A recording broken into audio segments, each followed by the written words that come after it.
तर मी पंजाब डक मी जात आहे मुरमाड तालुका पैठण जिल्हा संभाजीनगर या ठिकाणी एक शेतकरी मेळावा आणि त्या शेतकरी मेळाव्यासाठी जात असताना तर या ठिकाणून जालना जिल्ह्यात असल्यामुळं खास करून शेतकऱ्याला अंदाज देणार आहे.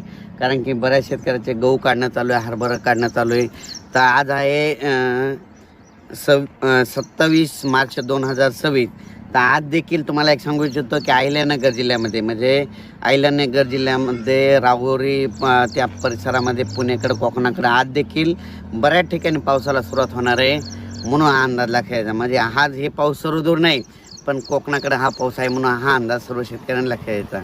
पण राज्यातल्या सर्व शेतकऱ्याला सांगू इच्छितो की ज्यांचा कोणाचा गहू असेल, हरभरा असेल, कांदा असेल तर तुम्ही काय करा 29 तारखेपर्यंत तुम्ही काढून झाकून घ्या. कारण की 29 तारखेला राज्यात पावसाला सुरुवात होणार आहे. मग 29 तारखेला सुरुवात कुठं होणार आहे तर नंदुरबार जिल्हा, धुळे जिल्हा, मालेगाव, त्या नाशिक त्या परिसरामध्ये दोंडाईचा त्या पट्ट्यामध्ये पावसाला सुरुवात होणार आहे म्हणून हा अंदाज सर्व शेतकऱ्यांनी. उत्तर महाराष्ट्रातल्या शेतकऱ्याचा जर कोणाचा कांदा असेल तर तुम्ही काय करा 29 तारखेपर्यंत झाकून ठेवा. कारण की उत्तर महाराष्ट्राकडे 29 तारखेलाच पाऊस सुरुवात होणार आहे, गारपीट देखील होणार आहे म्हणून हा अंदाज खास करून त्या उत्तर महाराष्ट्रातल्या शेतकऱ्याला. मग गारपीट कुठं होणार आहे तर गारपीट या ठिकाणी एखादा नदी असेल तर नदीच्या बाजूला दोन्ही साईडने 1 किलोमीटरच्या अंतरानं, कॅनलच्या बाजूनं दोन्ही साईड 1 किलोमीटरच्या अंतरानं, तळ्याच्या बाजूनं चारी बाजूनं 1 किलोमीटरच्या अंतरानं गारपीट होऊ शकते. म्हणून उत्तर महाराष्ट्रातल्या शेतकऱ्यांनी नंदुरबार जिल्हा, धुळे जिल्हा, जळगाव जिल्हा, नाशिक जिल्हा, त्याच्यानंतर ठाणे ह्या देखील, त्याच्यानंतर इगतपुरी ह्या शेतकऱ्यांनी देखील हा अंदाज लक्षात यायचा. त्याच्यानंतर आपण काय करू आता इकडं विदर्भाकडं, विदर्भातल्या वर्धा, नागपूर, भंडारा, गोंदिया, चंद्रपूर, यवतमाळ, वाशिम, हिंगोली, नांदेड, बुलढाणा, अकोला, अमरावती ह्या जिल्ह्यातल्या सर्व शेतकऱ्याला सांगितलं की तुम्ही 30 तारखेपर्यंत तुम्ही आपला गहू असेल, हरभरा असेल, आलेला गहू असेल तर काढून घेऊ शकता, झाकून ठेवू शकता.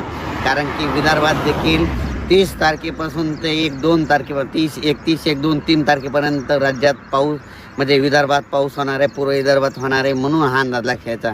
हा पाऊस सगळीकडे सारखा पडणार नाही, काही भाग सोडणार आहे, काही ठिकाणी पडणार, कुठं सोडून देणार, काही ठिकाणी नुसतं वारं सुटं, गारपीट देखील होणार आहे म्हणून हा अंदाज सर्व शेतकऱ्यांनी, विदर्भातल्या सर्व शेतकऱ्यांनी लक्षात यायचा. त्याच्यानंतर आपण मराठवाड्यातल्या सर्व शेतकऱ्याला सांगू इच्छितो की नांदेड जिल्हा झालं, हिंगोली जिल्हा झालं, परभणी जिल्हा झालं, लातूर जिल्हा झालं, धाराशिव जिल्हा झालं, बीड जिल्हा झालं, जालना जिल्हा, संभाजीनगर ह्या सर्व शेतकऱ्याला सांगू इच्छितो की मराठवाड्यात देखील तुम्ही काय करा 30 तारखेपर्यंत ज्यांचा गहू असेल, हरभरा असेल, काढणी झालेले पिकं काढून घ्या. कारण की मराठवाड्यात देखील चांगला पाऊस, काही ठिकाणी वारा सुटेल, कुठं पाऊस पडेल, कुठं काही ठिकाणी गारपीट देखील होईल, काही भाग निरंक देखील राहील, काही भाग सोडून देईल. म्हणजे हे अवकाळी पाऊस सगळीकडे होत नसतं म्हणून ही सर्व सर्व शेतकऱ्यांना लक्षात येतं. मराठवाड्यातल्या शेतकऱ्यांनी देखील आपण आपल्या पिकाची काळजी घेणे गरजेचं आहे.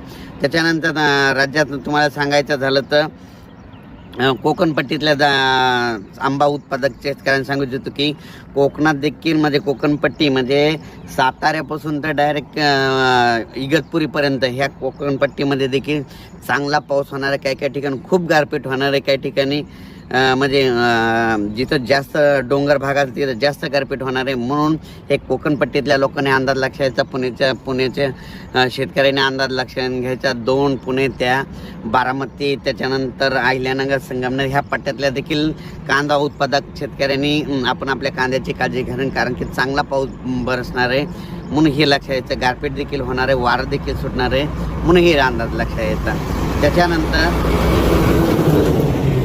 तसेच महाराष्ट्राच्या बाजूला तेलंगणा आहे, तर तेलंगणातले डोंगळे तहसील, डोंगळे त्या शेतकऱ्याला सांगू इच्छितो की तुम्ही काय करा 30 तारखेपर्यंत तुमचा गहू असेल, कांदा असेल, धान असेल तर तुम्ही काय काळजी घ्या.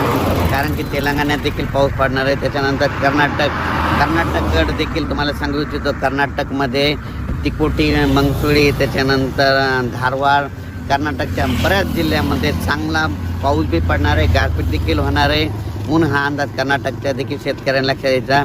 त्याच्यानंतर कोल्हापूरचे शेतकऱ्याचे फोन आले, कोल्हापूरच्या शेतकऱ्याला सांगू ज्यांचा गहू असेल तुम्ही काढू घ्या. साताऱ्याच्या शेतकऱ्यांना देखील हे अंदाज लक्षात यायचा. त्याच्यानंतर इकडं खास करून नाशिकच्या शेतकऱ्यांनी खास करून अंदाज घ्यायचा. कारण की नाशिककडनं ह्या पावसामध्ये बऱ्याच ठिकाणावर चांगली गारपीट होणार आहे म्हणून नाशिकच्या शेतकऱ्यांनी देखील हा अंदाज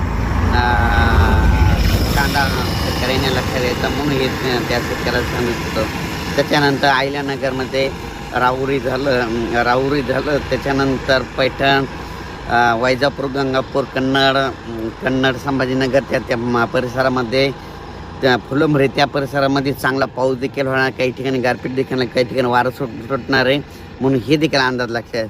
म्हणजे सांगायचं झालं तर 29 तारखेपासून ते 3 तारखेपर्यंत राज्यात दररोज वेगवेगळ्या भागात पाऊस पडणार आहे म्हणून हे लक्षात येतं. आणि आणखीन एक शेतकऱ्याला एक महत्त्वाची सूचना सांगतो, यावर्षी अवकाळी 10 दिवसाला तर अवकाळी येणार आहे. म्हणजे कंप्लीट आता ही अवकाळी गेल्याच्या नंतर लगेच तिथून 10 दिवसाला परत दुसरा अवकाळी पाऊस येणार आहे. परंतु तिथून पुन्हा परत 10 दिवसाला तिसरा अवकाळी येणार. म्हणजे अवकाळी हिचं सत्र हे चालूच राहणार आहे म्हणून हा अंदाज सर्व शेतकऱ्यांना लक्षात येतात.